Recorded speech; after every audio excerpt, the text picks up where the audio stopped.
Hello Gambia and welcome to another edition of the show. I am Ndey Taal and it's a warm welcome from me.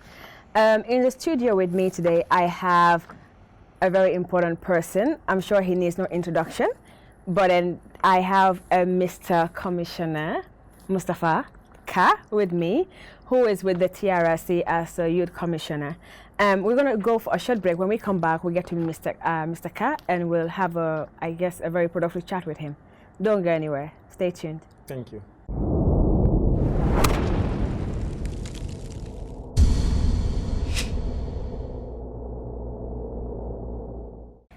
If you're just joining us, welcome back to the Ndey Taal show. And with me, I have Commissioner Ka. You're welcome, Mr. Ka, to the Ndey Taal show. Thanks for meeting me. Thank you. Without further ado, I would love to ask this question. Tell us who you are. Tell us who Commissioner Ka is. How do I explain myself? I'm just an ordinary Gambian, an ordinary citizen who happens to work at the TRC as a commissioner. You'd be interested to know what I've done before coming to the commission. I've done a lot of work, especially with young people. I've been a youth activist for almost 20 years of my life. I've done a lot of work with thousands of young people in the Gambia, but the main gist of my work with young people is on debating and public speaking. Yes. I happen to represent the University of the Gambia. I happen to have been the first to represent the University of the Gambia in an international debate back in 2014 when I was president of the UTG Debate Association. So I went to Ghana and without any training, I went up to the semifinals. That's amazing. When I came back, I said, well, I have learned new skills. When I was going, I didn't have any training. I happened to go that far, and I think that there are Gambians who can do better than me. So when I came back, I set up what we call Debate Gambia, because the UTG Debate Association was just based at the university. So I set up the University of the Gambia Debate, Debate Gambia, which was a national body working to promote debate across the country, and we've registered a lot of successes. We've won numerous awards internationally, despite being the youngest debating body on the continent at that particular point. Wow. I don't handle debate now because of my work at the TRC, but the last time I coached the debate team, we went to Ghana, the Pan-African Championships, and we won 3 awards. Wow. Actually, I was one of the winners. I won a citation Congratulations. of honor. And one of the debaters I trained, Ensa Kinte, was the best country speaker. Wow. One of the other debaters also won an award. So this is what I have been doing. And my passion actually is youth empowerment, because if you look at this country, we have over 60% of the population as young people. But young people are not always represented. And that presents a threat to this country, because if you don't empower young people, that presents a certain challenge to our society in terms of security, in terms of, in fact, the future of this country. So that's why I spend a lot of effort to empower young people. And when I say empowerment, I mean giving them information, giving them the ability to stand on their own and do things that would not just benefit them, but benefit their country. So I want to see a Gambia where young people contribute to the country and where young people are part of everyday processes that they currently are not included in. So this is basically me. This is such a great introduction. It packs a big punch. Thank you. Given that you're such a notable young man and the belief you have with the young people, it's very interesting for us to know, how did you grow up? As I said, I'm just the... what was you growing up as a young man like? Where did you grow up? Well, actually, I was born in Bakau. We moved to New Joswang when I was 4 years old. And that's where I spent the rest of my life. So I went to the same schools. Oh, you live in Bakau even now, right now? No, right now, I don't live in Bakau, actually. I live in Lamin. Okay. I currently live in Lamin. I've been living in Lamin for the past 2 months or so. Okay. But that's where I grew up. I'm just the ghetto. Well, some people don't like that word, but for me, it's fine. You know, there's nothing wrong in saying that I'm a ghetto youth. but I'm just the ghetto youth. I happen to have opportunities that a lot of young Gambians don't have, and that also drives my passion for youth empowerment. My father was very passionate about education, and he made sure that we took our education seriously. Wow. So I studied here in the Gambia. I never studied outside this country. I studied here in the Gambia, currently doing my master's in law at the UTG. In fact, one of the we are the first batch of students currently doing that, and it speaks because sometimes people ask me, you know, you don't seem to have studied here. Well, I said I studied here in the Gambia. It's not about where you study; it's about how you use those opportunities. Because all teachers can do is just to give you the information. But you need to apply yourself. Apply yourself and find further information, add more information. So there's nothing extraordinary about me. I grew up here. I don't think you're right. You're kind of extraordinary. You're amazing. You're doing amazing things. Well, I do amazing things, but because like you said, you've had opportunities that a lot of people don't have. Is it because I think it's partly because also you grabbed it? That makes you extraordinary. Yes, it makes me, because if you happen to grow, because my dad wasn't rich, my mom wasn't rich. I don't want to use the word that I grew up as a poor child, because you cannot be poor if you live in an environment where you are loved and happy. Yes. Happy, you know. For me, you cannot. That's not poverty. But in terms of financial ability, my parents were not that financially strong. So, but they gave me something, which is to take things serious, to take opportunities, to be serious about things that can help you to grow as an individual. So I happen to take those opportunities, but in terms of me being the ordinary Gambian youth, I'm just the ordinary Gambian youth, nothing different. Sometimes I work in the streets, even with the work I do at the TRRC, and people tell me, why do you have to work? And I say, well, why shouldn't I work? Why do you have to walk on the streets? Why shouldn't I work on the streets? You know, but for me, the work I do at the TRRC, being on TV every day, it doesn't change me. It still makes me understand that I am part of society. And sometimes I just do these things to remind myself of my past, that I came from that past and I'm still that person. I'm still the same Mustafaka that I was perhaps 3-4 years ago. Nothing changes, and nothing will change perhaps after the TRC. So I think what you just said is something that a lot of people can learn from, especially the young people that are growing up, that no matter what you do and how important you are, staying grounded is very, very, very important. What's your family setting like? Do you have siblings? Do you have brothers, sisters? Yeah, I have one brother. He's a medical doctor. Dr. Mohammed Mor Abdullah. I was just telling your colleague. Yes, you have Abdullah. Is he stubborn like Abdullah here? He's worse than him, perhaps. And I have 4 sisters. Oh, wow. One is currently doing a master's in China. Oh, that's awesome. The other sister studied computer science. One is doing a master's in Sweden on educational research. She just started it. And my last sibling is, she just finished grade 12, hoping to go into university. So that's the kind of setting I grew up with. And my father is an imam. Oh, wow. He's an imam, and my mom is a very hardworking. But my best friend is actually my father, my dad. And that is before I got married. That's very different, because normally sons are always close to their mothers. Yeah, I always argue with my mother, but I love her actually. But we do have differences of ideas, which is normal. But I just find more affinity with my dad. I have affinity with my mom too, but it just so happens that my father, I just see him as my mentor. Oh, that's nice. Because he's traveled a lot and he knows a lot of things. He always gives me the right advice. I can discuss anything with him, and I always get his support. That's nice. So I'm not saying it's not the same with my mother, but it just happens that I can discuss more with my dad. Yes. So. What else do I have to say about my family setting? That you recently got married, a very beautiful wife. Hello, we're saying hi to you. Congratulations to you. Yes, and yeah, my wife. You know, I recently got married about 3 months. I saw the pictures you were posing. I'm like, Commissioner Kerr, you look very different from when you had it here. You were glowing. You look very happy.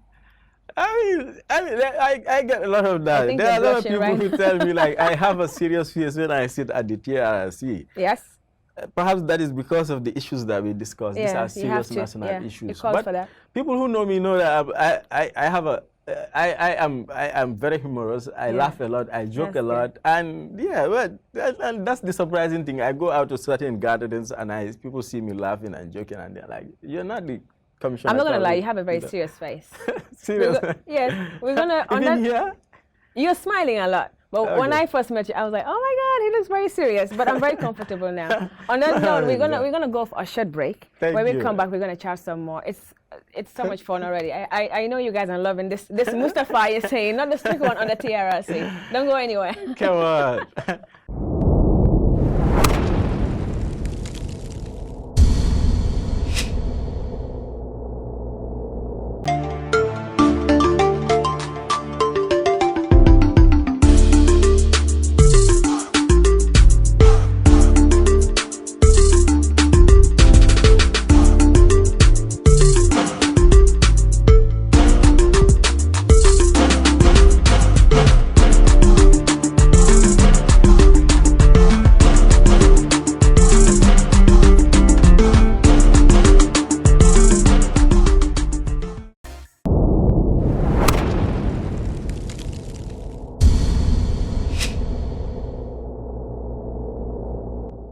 Welcome back, guys, to the Ndey Oley Taal show. I'm still here with Commissioner Ka.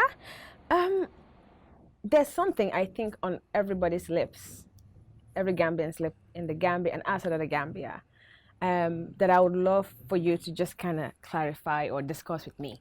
You guys were recently on a tour to, was it Europe or America? Both. Both, yeah. Yeah.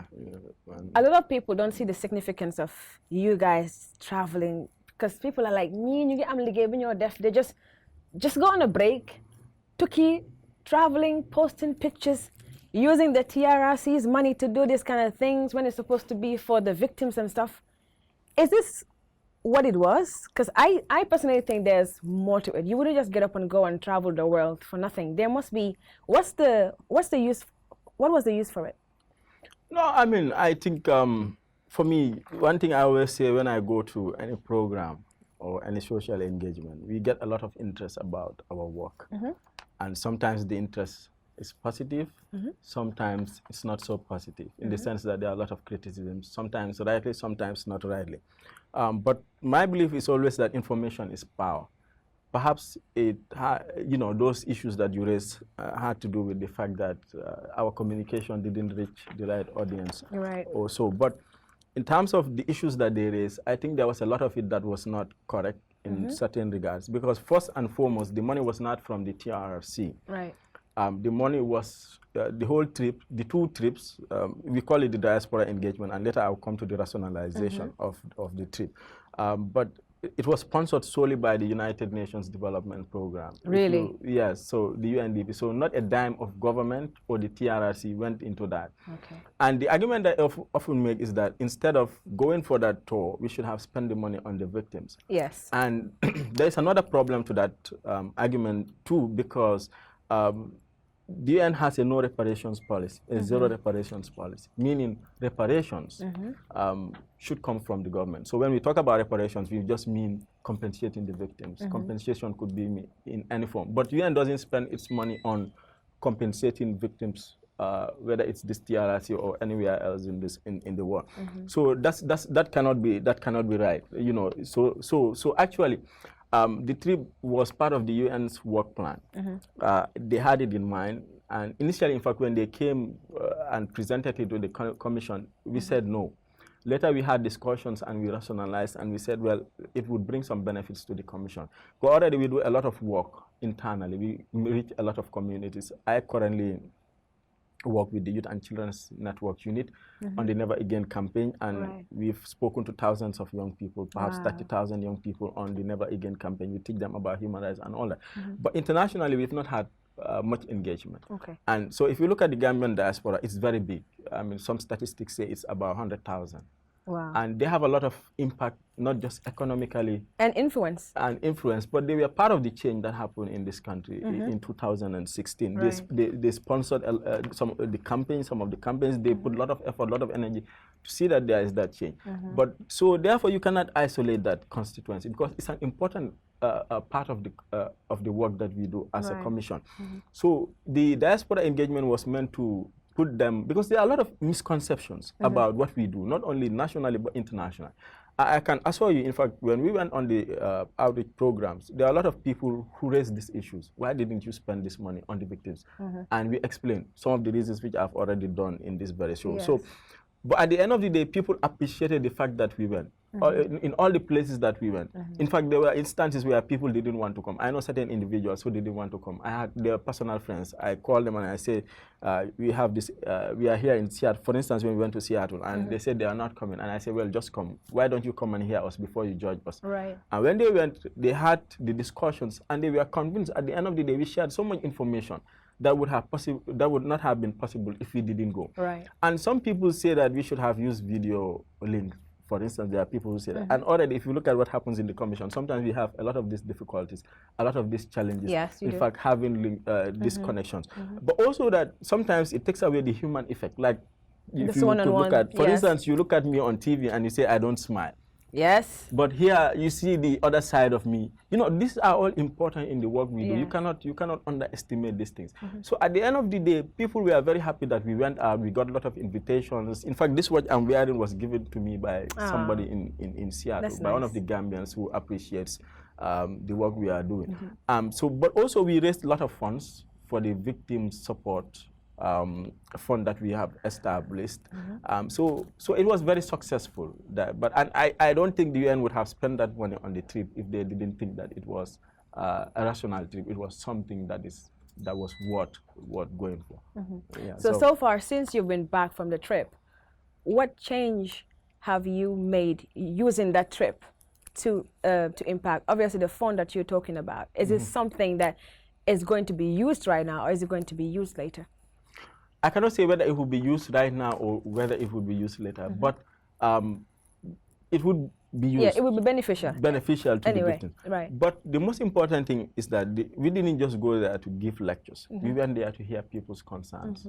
And so it was in the form of a dialogue. We discussed with people. They gave us ideas and suggestions, and perhaps some of those suggestions would go into the recommendations that we are going to make. Because remember, we are at the investigation stage. Right. And if you look at the TRRC Act, it says that it gives us the mandate and the power to make recommendations after our work is done for the 2 years. That is if you don't have an extension. We are hoping not to have an extension.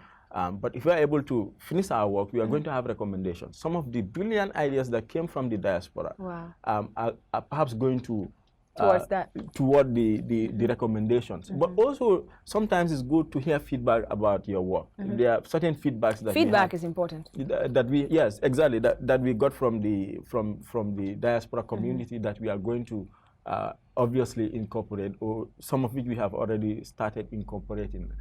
One of which is to in fact engage the diaspora more, to find more ways of talking to them, and so that we are on the same page, because everybody has to be on board. But also on the Never Again campaign, which is to never allow dictatorship to happen in this country again. That's what Never Again means. We don't want dictatorship to happen again. So that means we have to engage everybody. Already we've spoken to the diaspora community, and we try to motivate them, to inspire them to be part of this process. And they've already agreed to be part of this process. So that change is going to continue. We have to mobilize. Everybody has to be included in the work that we do as a commission. I think even within the Gambia, some people need sensitization, because I think a lot of people watch the TRRC, they follow it, but they don't really know the proper essence of it. I think it's going to take a long time until everything is over. Then I think some people will look back and say, Ndikalila one. You know, and I think people need a lot of sensitization. Yeah, just to add on to that, you know, I think, you know, remember I said information is power. Yes. And we have a problem in the Gambia in the sense that people don't look for information. Yeah. There is a particular reason why we do the sittings in public. It's so that people can come. We even have people are even allowed to come to the commission. I want to ask something. I don't mean to cut you. Is it free to just come in? Yeah, it's free. You just do, because in fact, one of the things we do is to invite school children. Yeah, I see a lot of kids in there. So when they come and they watch the sittings, they have the opportunity to interact with the commissioners and the commission staff, and they ask questions. Oh, that's really nice. So, but the thing is also there is information online available. We have a website. I must say it's not 100%. It's not perfect website, but information is available readily.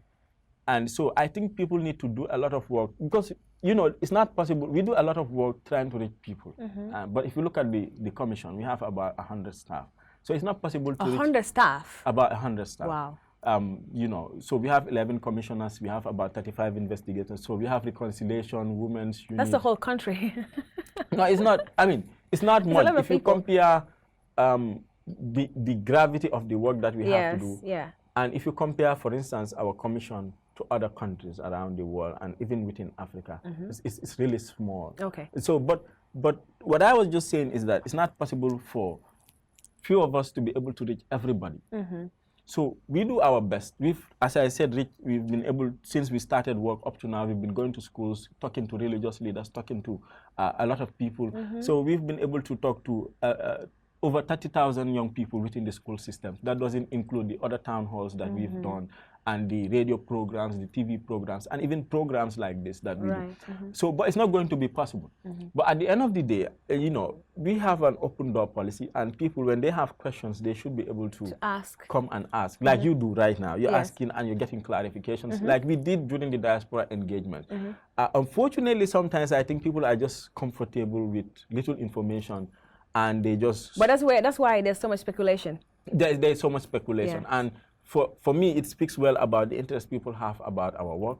But at some point, we need to separate the reality from speculation. That people speculate, but the information that we share about the commission has to be something that's factual, that's real. Otherwise, the Never Again campaign would not become a reality. But people will speculate. You cannot take away these things from human. No.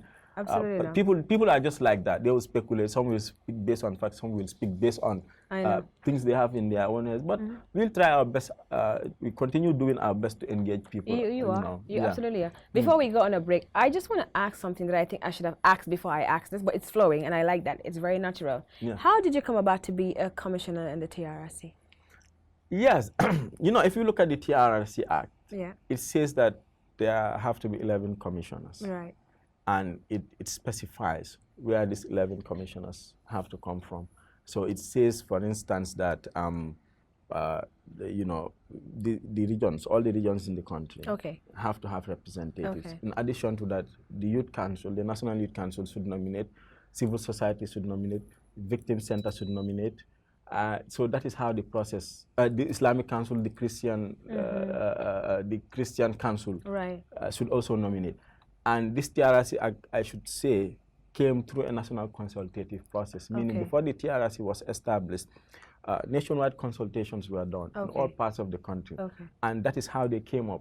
And so that's how I came to be nominated. It was, actually, an advertisement was sent out saying, we have this spot, and a commissioner should be nominated to represent young people at the TRRC. So if you are interested, you should apply. So I applied, and I got shortlisted, I think, among 15 young people who are qualified. So out of that, we had 3 people shortlisted. Out of the interview, I was one of them. Musuba Koto-Sawa, who is the current Deputy Executive Secretary, and one of the investigators at the TRRC, Seniba, was nominated. Out of the 3 of us, I got selected by the technical committee that was established.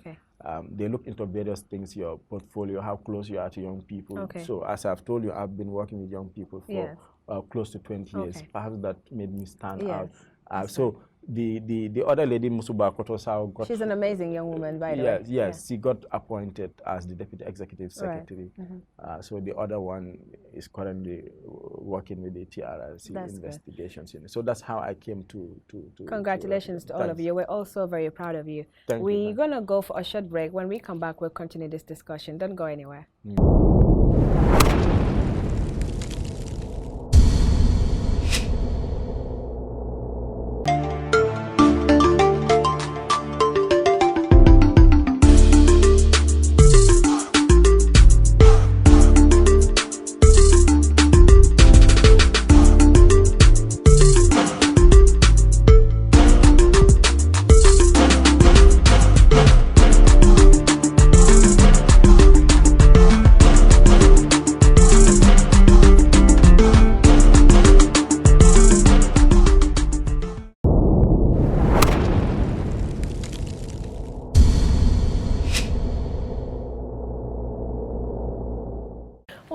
back to the show. I am still here with Commissioner Ka, and I think it wouldn't be natural to talk to you without talking to you about your love for public speaking, which I'm enjoying. I talk a lot, and for the first time, somebody's engaging me, and it's very hard to get me interested in a conversation with somebody. But I can't stop listening to you because you're nice to listen to. Thank you. Tell us about your love for debates and public speaking.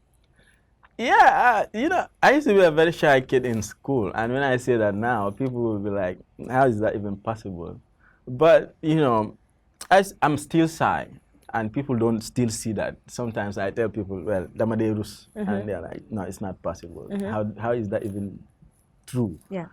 But, you know, I started, the first time I spoke was actually at the university. Okay. Because when I was there, I got engaged in student politics a lot. So the first time I spoke, you know, it was in a convention, student politics. So I stood and, you know, before you get elected, you have to present a manifesto to the students, and they have to gauge you, and at the end of the day, then they'll vote for you. And it wasn't easy because, you know, when I stood, I started shaking my legs. Some people were saying, do you remember the first word you said on that stage? The first I cannot word. remember the first, but what I remember was that it wasn't easy, really, because, you know, I had stage fright. Yeah. You know, my legs were shaking, and some people were like, and they were laughing. And I said, well, now I remember the response. Then I said, well, you're not married, but by the time I finished, you will clap.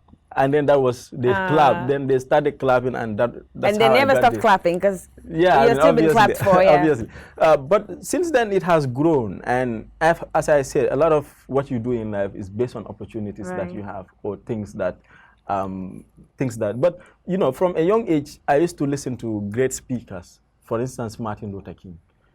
I used to listen to Malcolm X. I just told you before I walked in that I was reading, and that's not the first time I'm reading his autobiography.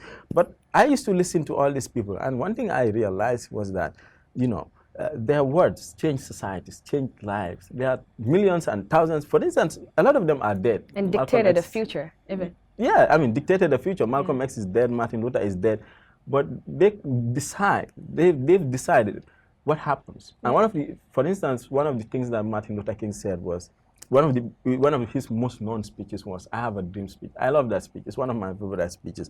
And if you look at when that speech was made, and the impact that it has had on American society and on the world, to the point that Barack Obama would say that his presidency is influenced to a great extent by that speech. So I've been looking at, watching all these speeches, listening to them, and I've just seen the power that words have. Yeah. And, you know, it's in appreciation of that fact that I also developed the love for public speaking. When I speak to people, it's because I want to share information. It's because I want to impact on them. It's because I want them to stand up for themselves. It's just part of the empowerment drive that I've had all my life.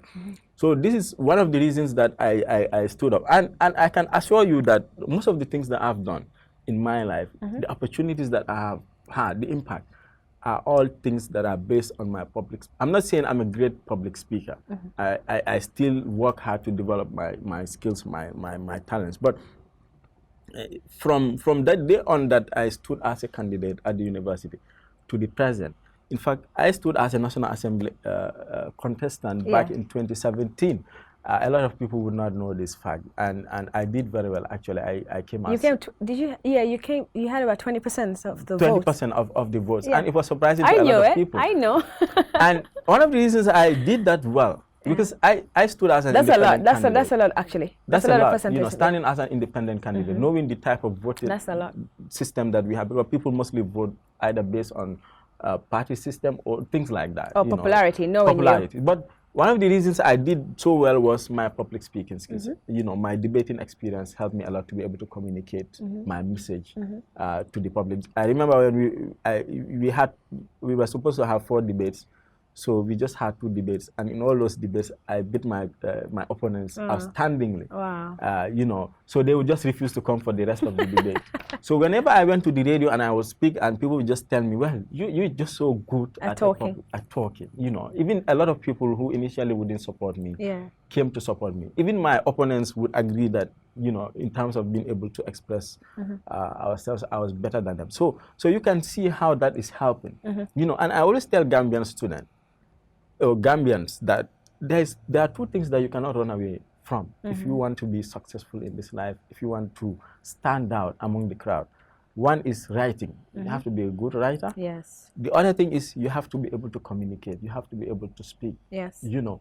And so I cite this example again. If you look at Barack Obama's speech in the Democratic Convention in 2004, I believe, when nobody knew, well, when most of the world didn't know about him, yes. And he just came out and stood on that podium and spoke.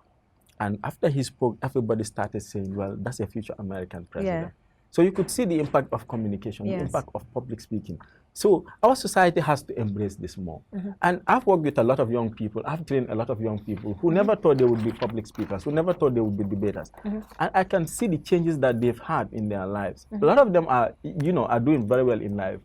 But if you don't embrace this as a society, and it's unfortunate because sometimes, even, I hear this, and whenever I hear this, I tell parents that you shouldn't be doing this.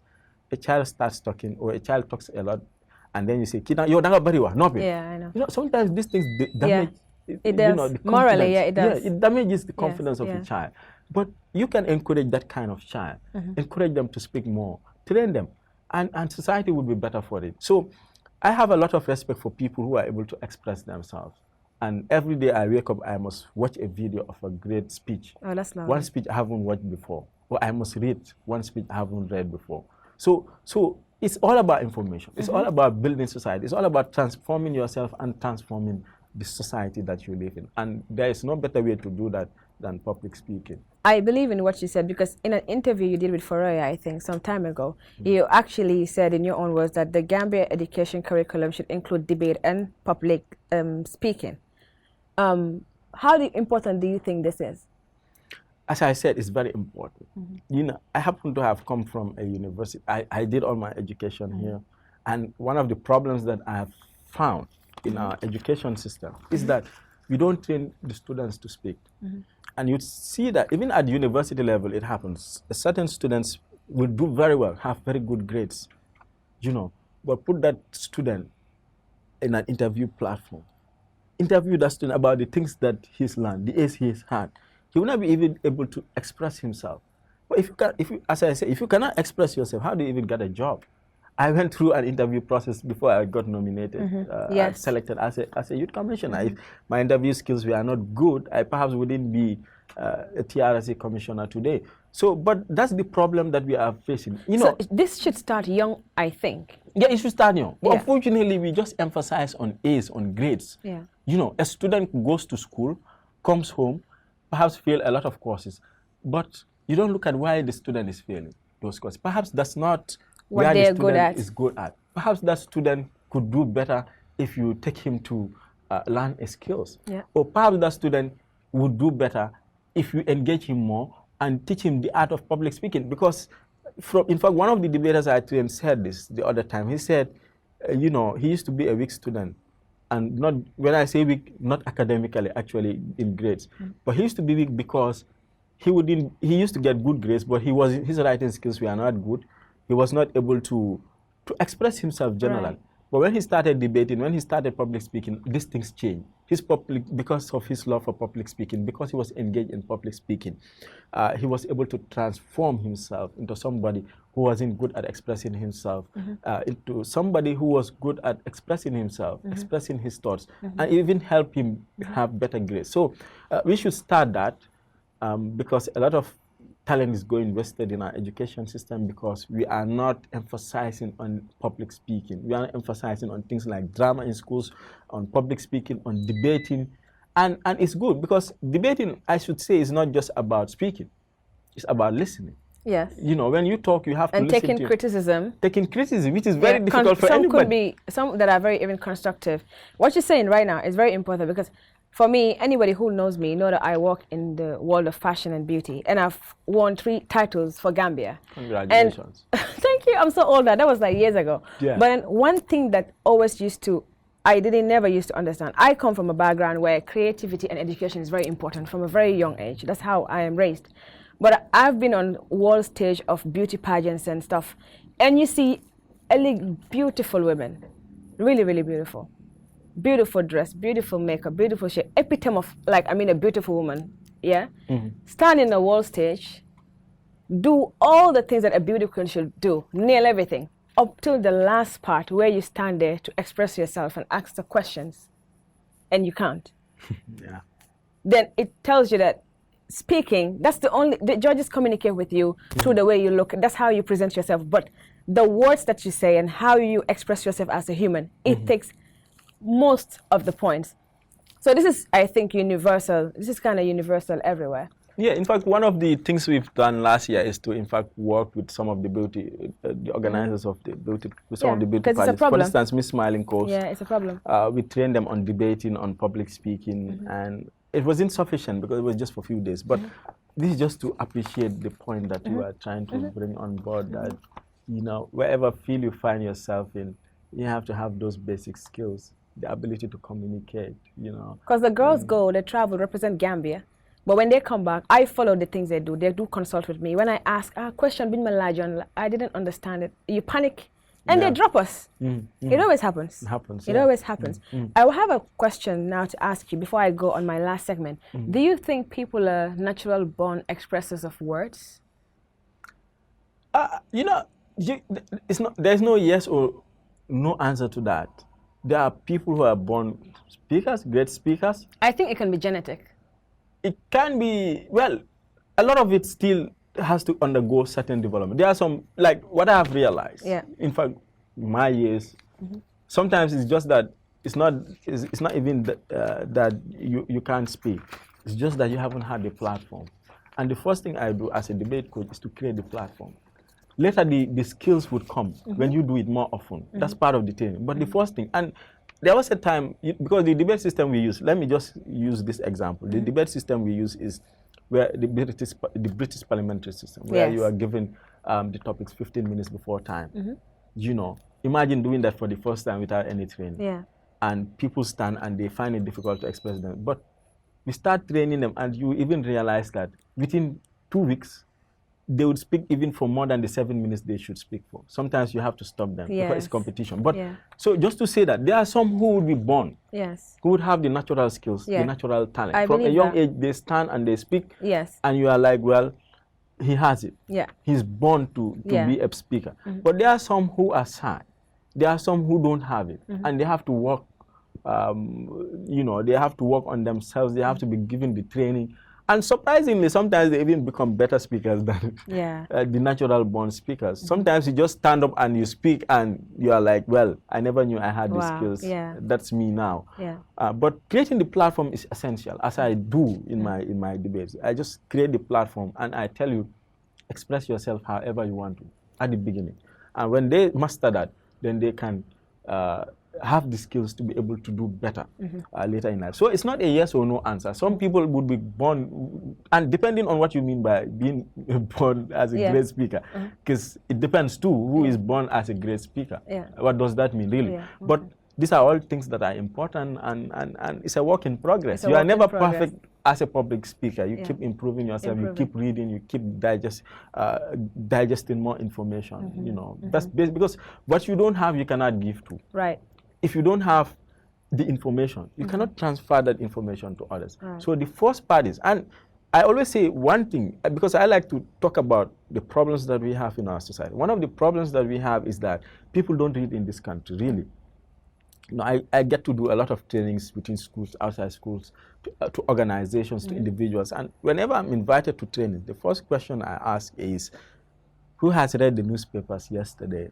Oh my God. Who has read a book 1 month ago? Oh wow. When was the last time you read? And the answers are just disappointing. Sometimes people don't read for 1-2 years. They don't even know what's happening. So you cannot be a public speaker. You cannot pass information if you don't have the skills. So firstly, the advice I always say is read. Empower yourself first before you can empower others. And that's part of the problems that we have as a society, you know. So empower yourself before you can empower others. I'm going to go for a short break. When we come back, we're going to go to the last segment. Don't go anywhere. Thank you.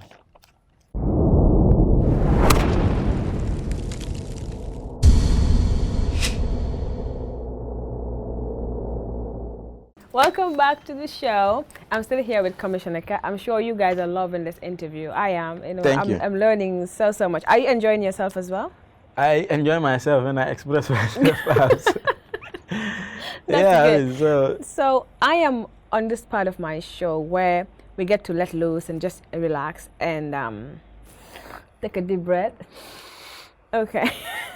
I hope that was good. That was very good. I'm going to ask you this part. It's called Inspire. Can you have a lot of people that look up to you, especially, I would say the whole nation, but especially the young people. I want you to educate them on life lessons. What have you learned along the way so far, being Mustafaka? The hardest part is to be Mustafaka, actually, to be who you are. Yeah. You know, reading, as I said, I'm currently reading Malcolm X's book. And if you read his book, you see the transformation that he has gone through in life. Firstly, he was in school. Then he dropped out of school because his teacher told him that as a black man in America, he couldn't be a lawyer. So he started going into stealing. When he stole, at some point he was caught by the police and he was sent to jail. He had to be in jail for many years. When he was in jail, he had the opportunity to read. Because he was reading, he came out and he became an empowered individual, and he was debating with the best professors. And if you go online, just check one of his debates, Malcolm X at Oxford University, and you see how brilliant a person he is. And for somebody who just dropped in grade 8, wow, to go and even debate the world's best professors and would even beat them, it was just amazing. But that's the kind of transformation that you have to go through as an individual in life. I'm still undergoing that transformation. I still have issues. And somebody once told me that you have never had issues. And I said, do you know my story? Do you know who I am? Perhaps he doesn't know what, but we all have had those challenges, those mistakes. We've had those, those shortcomings. You did a thing that you are not proud of. Yeah. But the thing is, are you learning from that? Are you learning from your past? And you should always try to be a better person. It was one of these Greek philosophers who said, know thyself. The beginning is to know yourself. Who is Ndey Oley? Who is Mustafa? And when I say know yourself, I'm not just talking about your successes, your strength. You have to know your weaknesses as well. Yeah. And you have to work on those weaknesses to overcome those weaknesses. Sometimes it's impossible. I still have a lot of work to do on some of those weaknesses. You say on TV, I always have a straight face. And when I'm with some people and I'm so jovial and they say, you don't get angry. But sometimes I get really angry very quickly. My family would tell you, but that's not a side of me you will see in public. But these are things, shortcomings that I have. And the other thing is that you have to, whatever you do, make sure that it is something that you are passionate about. I get to see a lot of people who tell me that, they want to go after money. And I say, well, that's the wrong approach to life. Because there was But doesn't money make the world go round? Depends. On what? Firstly, what is going round? If you mean happiness by that, if you mean you have to get money to be happy, well, we've seen billionaires who kill themselves, Yeah. So was it because they don't have the money to be happy or not? Mahatma Gandhi said, money can buy you a woman, it can't buy you a wife. It can buy you a house, it can't buy you a home. So money can't buy the most essential things. And that's why I say focus on what makes you happy. Because what makes you happy is what is going to keep you there long enough. And if you are serious about it, right? If you are very serious about it, who knows? Those millions would start rolling in. That's true. But people just want to be successful in a day. And people tell me the same thing. Well, you are at the national limelight at a very young age. And I say, I haven't even reached where I want to be. Every day my thinking is when I go to bed, my first thing is, how do I wake up tomorrow and be better than myself today? So it's a challenge, and it's a rigorous process. And I see a lot of talented young Gambians. Before we came on, we had that discussion outside, and you said, well, I think Gambians are very talented. Yes. And when I look back at in fact, some of the young people that we've had, for instance, when we were young, I'm still young. When we were very young, we had the Born Africans, for instance. Born Africans, you had the Maslawi, but they all died out. And suddenly you would, in fact, even the under-17 team that we have way back in 2005. They were good, yeah. Which won the African Championship and went on to beat Brazil. Where are they? Where are many of them? And I'm not trying to judge them, because sometimes societal difficulties, societal challenges make it difficult for people to continue to excel. And that's why we sacrifice our time to make sure that a lot of young people learn from us, from the mistakes we've made, from the successes, so that they will not be able to, they will not go through some of those things that we've done. But we need to put in more effort in what we do. You know, we need to put in more effort in what we do. You know, just because you are somewhere, you are being shouted today, doesn't mean you should realize. In fact, it means you have to do more hard work. You have to do more work. Success doesn't come easy. It never comes easy. If you ask anybody, they will tell you. In fact, I read about Muhammad Ali, and he said that, you know, at the point he was a boxing heavyweight champion of the world, he had to struggle to wake up from his bed to go and train. But he knew that there were people who counted on him, that if he doesn't train, you know, he would disappoint those people, he would disappoint his fans. So he would wake up and go and train as if he didn't sleep the last night. And that is what the approach to life is. And one thing is, don't try to be Mustafa or don't try to be Ndey. Be yourself. Yes, that's very important. I never try to copy anybody. I am just myself. And people ask me, you know. But you would take reference from people, like you would take reference from your mentor, Malcolm X. Yeah, I take. But you're not trying to be him. I'm not trying to be him. Okay. And because if you are Malcolm X, what does that mean? You are not living in a time that Malcolm X was living. Malcolm X was living in the 60s in America.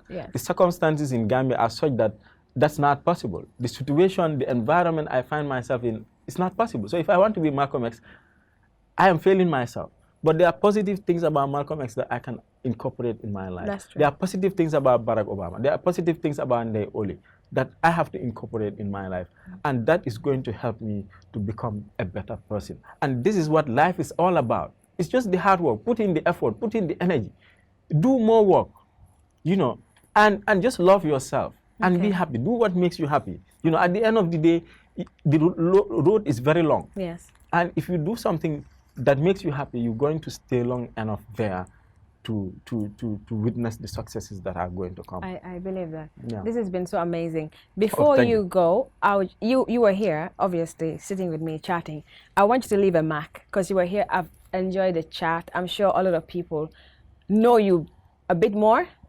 I'm sure you've done your own share of interviews. And for me, my platform is just more for people to relax and open up and talk. And I hope that I was able to achieve this for people to get to know you on a more personal level and not think, Mustafa, the formula ras. I hope that changes now. What would you leave for my viewers? Well, the viewers, firstly, I think I need to congratulate you and your staff. Oh, thank you. On this brilliant initiative. Thank you. You know, whenever I see young people do something new, something amazing, I want to say thank you, because I know how difficult it is to do what you are doing. I've done this for a long time, you know, and I know the struggles that go with it. You know, you knock on doors and they give you hope. At the last minute, they disappoint you. And you have to work. It's frustrating. And for somebody of your age, for some young people to start doing this. I'm very old, by the way. I think it's amazing. So we want to see more young people doing these things. Because this country can only be moved by us, by Gambians, by young people. And we ask a lot, and that's part of the work I do. You know, sometimes even at the commission, I sit with some elders, you know, the older generation, and we argue. And I tell them that's part of my work. My work is to make sure we advocate for young people so that the environment can be friendly. But we also have to be able to stand up and put in more effort and take up more challenges, you know, in order to move this country forward. Nobody's going to give you these things on a silver platter. You have to fight for it. You have to struggle to get these things. So Gambia belongs to us. There are a lot of problems in this country. You know, back in 2016, I attended a forum in Rwanda. And it was with one of the richest people in the world, Jack Ma. And in that forum, you know, we had the opportunity to talk to him. And one of the things we were just telling him about the problems in Africa. He was telling us what the good side of investment, why we need to take up investment, entrepreneurship like you did. And, you know, people just started piling their problems. No, but it's not easy to invest in Africa because the roads are not good. It's not easy to invest in Africa because, you know, the electricity is not stable. It's not easy because the telephone lines, this started, and Jack Ma, and I respect that man. And Jack Ma said, you are not telling me about problems, you are telling me about opportunities. If we are in Africa today, my question would be, what would I do to make sure, I invest in these areas and make money out of them. Yes. So sometimes we should not just look at the bottle as half empty. Sometimes we look at it as half full. Wherever these problems exist, we can find solutions to those problems, empower ourselves financially, and still empower our society financially. So, and once again, I have to say my philosophy and what I just want young people to understand is that I think it's enough time we take up the bull by the horns and start actually, if the older generation, sometimes it's sad, and sometimes I think they misrepresent us. Because I hear this argument a lot. A lot of older people say young people in the Gambia are lazy. I don't agree. But I think it seems to be a generalization. They are hardworking young Gambians. You wake up in the morning, you go to the traffic, you see these young people being apprentices and all that. There are a lot of young people that do a lot of those work. But at the end of the day, too, we should not just wait for the perfect environment. We have to create the environment for ourselves, because I do tell them, and the older generation, when I say, sometimes I say, you failed us. But tomorrow, too, that question will be thrown to me and to you as young people. Our children will say, what? You failed me. What did you do at your time to make sure that life becomes better for me? So, and that's always the message I want young people to have. We have to work. We have to work. We have to make this country work. And sometimes the attitude is not so enabling. It's not so good. So Gambia has all it takes. It's just left to us to make sure we develop this country and move it to the right direction. Thank you so much, Mr. Ka. It's been such an honor to have you here. You heard it from him. Gambia has so much potential. It's left to us to do the right thing, and hopefully, slowly but surely, we will get there. I want to personally thank you on behalf of me and my team for coming to meet me. Thank you. Thank you so much, Mr. Ka. It's been an honor. Thank you, Oley. Until next time, we'll see you again. Thank you.